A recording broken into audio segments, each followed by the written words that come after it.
Even though it's called a green machine fritter, I feel like a machine after I've had it. All it is just greens, greens, greens, greens, greens, and more greens. I'm gonna need some broccoli, some zucchini, some baby spinach. Here we go, here we go.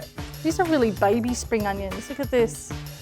Smash these up. Chop this garlic up quite finely. Chop these herbs up. Run my knife down the middle of the celery.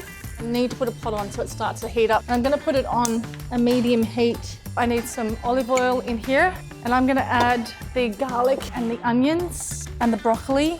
And I'm not browning, nothing like that. And this does not take long at all. You're gonna get to fall in love with your stove, and all of a sudden your confidence is gonna rise, and it's a beautiful thing. Sensational. If this was smell-o-vision, you'd be all up in it. Really important. It's sizzling, not stewing. Now we're gonna add our herbs. There's so much water content in vegetables. And this is why the body loves it.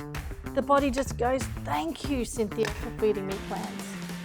Now we're gonna need some gluten-free flour, and we're gonna add some milk. Add your veggies into there. Give it a mix. Give it to our hot plate. They're holding beautifully, one on top of the other. Raita. We need raita with this, and I want some tomatoes.